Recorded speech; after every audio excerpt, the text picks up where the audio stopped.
breaking news, important stuff after 15 months of war and devastation. This morning, multiple sources confirming Israel and Hamas have reached a ceasefire deal. Let's go live to Nine's Europe correspondent Jessica Millwood. Jess, good morning to you. So what is the US saying? Significant news to bring you both this morning. Good morning. This has been developing very quickly, but the very latest from the US is that a ceasefire deal between Israel and Hamas has been reached. Now, Hamas is also confirming that. So too are Qatari sources. No word yet from Israel, although in the past 10 minutes or so, the Israeli Prime Minister has reportedly said there are still issues that need to be discussed. So there's been so many twists and turns this afternoon. Qatari's Prime Minister, of course, that country has been central to these negotiations over the past few months. He called a media conference to presumably announce that a deal had been reached. Then there was word that there'd been a snag and Hamas negotiators were called into a room with the Qatari Prime Minister. Then, very quickly, the US confirmed that the deal had been done. But now we're hearing from Israel's Prime Minister that we're not quite yet there. We are looking at live shots of the Qatari Prime Minister's office in Doha. We are standing by for that media conference, but incoming President Donald Trump, he has taken to Truth Social to confirm that the deal is done. He has said this epic ceasefire agreement could have only happened as a result of our historic victory in November. With this deal in place, my national security team will continue to work closely with Israel and our allies to make sure Gaza never again becomes a terrorist safe haven. We will continue promoting peace through strength throughout the region. So Donald Trump very clearly taking credit for this deal. We know that he said if the hostages weren't released by the time he came to office, there would be hell to pay.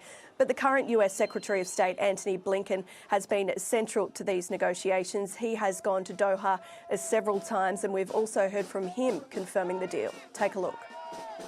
First, the firing stops. Hamas, Israel stop firing. Israel pulls back its forces. Hostages begin to be released. Prisoners come out of Israeli jails and go back, and we surge humanitarian assistance to people who so desperately need it. All of that happens during a 6-week period. So Antony Blinken there detailing some of what will be involved in this ceasefire plan, but detail has been leaked over the past few days. It will be 3 phases, 33 hostages to be released from Gaza straight away, and that we understand will be women and children. Most of those are believed to be alive. Palestinian prisoners will in turn be released to either Gaza or Egypt. Importantly, humanitarian aid will surge into the Gaza Strip, some 600 trucks per day.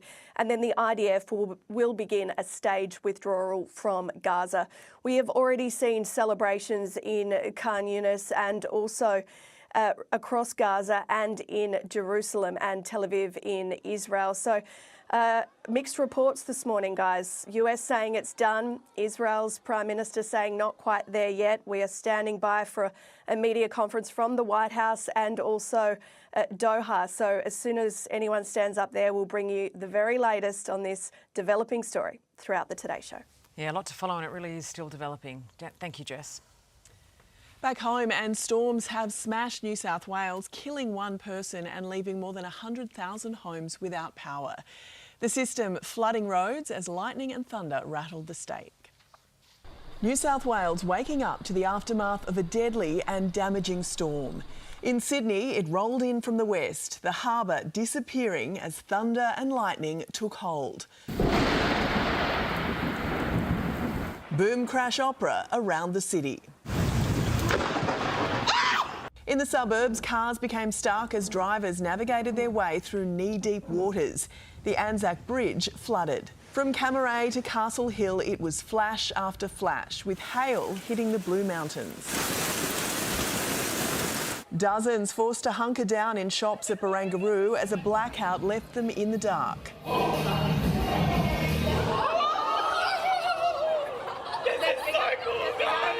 For some, the lightning was too close for comfort in the Illawarra.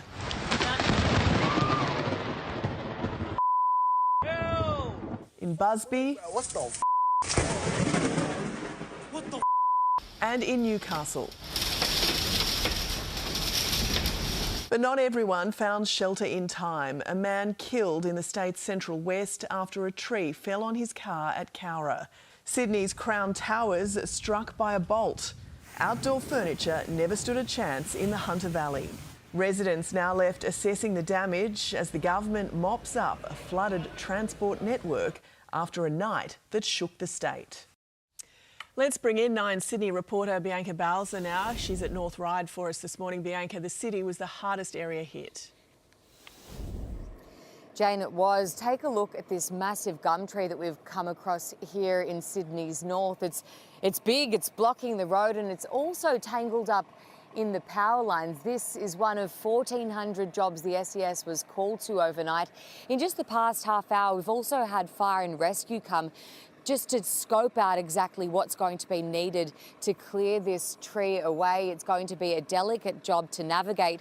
The street has also been quite a tricky one to navigate. We've had a garbage truck come past. It must be garbage day, and they haven't been able to get to these bins here, so they're still full. There were lots of jobs around the state keeping emergency services very busy overnight. There were ripped roofs from houses. There was also a flipped demountable. And in Eastwood, lightning struck a home, sparking a fire in the granny flat. It's been quite the wild night. Ausgrid is also reporting more than 100,000 homes are without power today.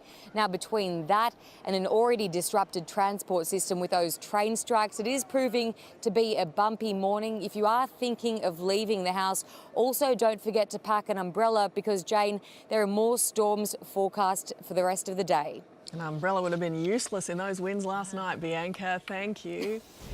Now to some breaking news out of Melbourne's west, where a home has gone up in flames. Live now to Today Melbourne reporter Christina Hearn at the scene. Chris, how is it looking there at the moment?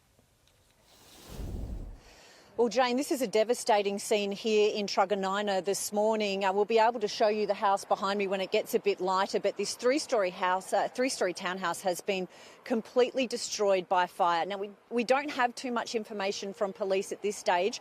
All I can tell you from them is that this blaze broke out at 2:30 this morning. By the time firefighters arrived, it was fully involved. Actually quite dangerous because part of the house started to actually collapse. We have unconfirmed reports that 1, possibly 2 people are unaccounted for. But I must stress that is unconfirmed at this stage. We have been talking with police this morning and we're hoping to get more confirmed throughout the program. But there are still dozens of firefighters here on scene. Dover Street, where this house is located, remains shut off in both directions. The arson squad is here as well. We don't actually have a cause of the fire at this stage. As you can understand, investigations would just be beginning, but still very much an active scene here in Truganina this morning. Jane? Chris, thank you. Knives are being stripped from shelves at Coles supermarkets after that stabbing attack on a worker in Queensland. Live to Today Queensland reporter Andrea Crothers. Andrea, this will happen right around the country.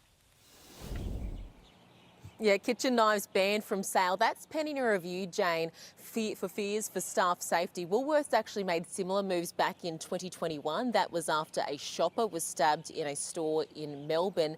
Now they sell a limited range of knives in tough packaging, and even then there's still around 350 stores that don't have any knives for sale at all. All of this, 63-year-old grandmother Claudia Kemper-Meyer recovers in the Princess Alexandra Hospital after being stabbed in the back while stocking a fridge on Monday night, allegedly at the hands of a 13-year-old boy. He is now facing the charge of attempted murder. We are also beginning to hear new details of how that horrifying ordeal played out, and even 9 News speaking exclusively with the Good Samaritan who chased down that teenager, coming face to face with him in Kmart. He was fairly calm, very nonchalant, which was a bit disturbing, I guess. I questioned him about why he was running. He said that he was scared. He'd seen someone stab someone with a knife. And whilst we were walking, he'd asked me if he was in trouble.